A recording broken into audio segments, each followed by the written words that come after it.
భిన్నాభిప్రాయాలు ఉండనివ్వమని ఆయనే రాస్తాడు. నువ్వు చేసే బోధకు భిన్నంగా ఇంకెవడన్నా మాట్లాడితే ఖండించమని ఆయనే చెప్తాడు. ఎలాగ అర్థం చేసుకోవాలి? భిన్నాభిప్రాయముల పట్ల మనకు ఉండవలసిన వైఖరి ఏమిటి అనేది ఇవాళ మనం ఆలోచించాల్సిన ప్రశ్న. దానికి జవాబే నేను చెప్పే సందేశం. ప్రియులారా, బాగా గమనించండి. ఆన్సర్ చెప్పి ముగించేస్తా.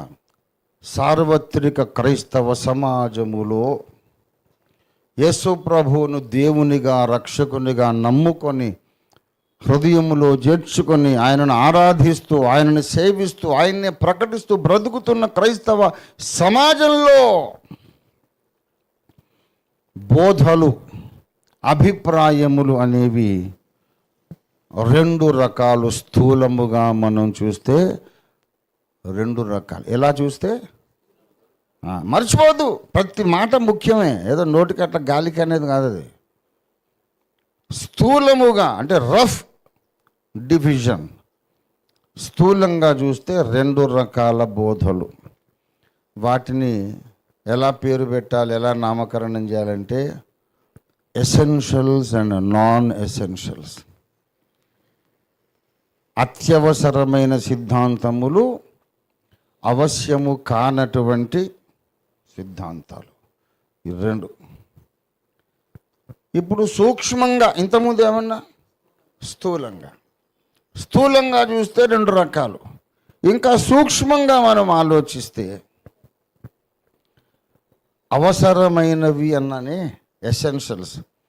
అందులో దేనికి అవసరమైనవి అనే ప్రశ్న ఉంది. అందులో మూడు రకముల సిద్ధాంత వర్గీకరణ ఉంది.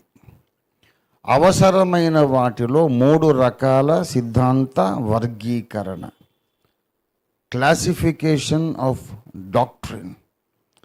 It is divided into 3 sections, 3 categories. ఏది డివైడెడ్? Essential doctrines. అత్యవసర సిద్ధాంతములను 3 భాగాలుగా విభజించి చూడాలి. అత్యవసరం అంటే దేనికోసం అవసరం అన్నానే 3 కారణాలు ఉన్నాయి. రక్షణ కొరకు అత్యవసరమైన సిద్ధాంతము. రెండవది, ఎదుగుదల కొరకు మనము దేవుని వశం అయిపోవడానికి, ఆత్మవశులు కావడానికి ఎసెన్షియల్, అత్యవసరమైన బోధలు. మూడవది, రాకడలో ఎత్తబడే వధూ సంఘంగా మారడానికి అత్యవసరమైన బోధలు. ఈ 3 క్లాసిఫికేషన్, 3 క్లాసెస్ ఆఫ్ డాక్ట్రిన్స్ ఉన్నాయి. All 3 are essential. Essential for your salvation, essential for your growth, and essential for you to be ready for the rapture. Essential to prepare you for the rapture. ఇంత ఖచ్చితమైన clarity ఉంది. ప్రియులారా, క్రైస్తవ జీవితం అంటే అది ఆషమాషిగా ఏదో ఆదివారం వచ్చింది గుడికి వెళ్తాం, క్రిస్మస్ వచ్చింది స్టార్ పెడతాం అని కాదు. You should have absolute clarity. ఏం నమ్ముతున్నావు, ఎందుకు నమ్ముతున్నావు, ఆ క్లారిటీ మొత్తం లోపించింది ఈనాటి క్రైస్తవ సమాజంలో. They don't know what they believe, why they believe. ప్రియులారా, దేవుడు చెప్పినేమో చేయరు, చెప్పనియేమో చాలా నిష్టగా చేస్తారు. సరే, ఆ సబ్జెక్ట్లోకి వెళ్ళను. ఇప్పుడు అత్యవసరమైన సిద్ధాంతాలు ఏంటిదో నేను చెప్పకముందు అవసరం లేనివి చెప్తా. ఎసెన్షియల్ కానిది ఏంటంటే నగలు, ఆభరణాలు, ఏమండి,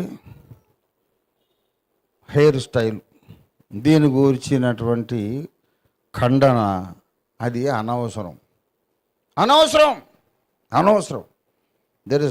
it's not possible for you to have clarity. అనవసరంగా దాని మీద దృష్టి పెట్టి గొడవలు పెట్టుకొని అవసరమైన సిద్ధాంతం వచ్చేసరికి ఇక్కడ ఏది నమ్మాలో తెలియక అలిసిపోయి సతికిల పడతాం.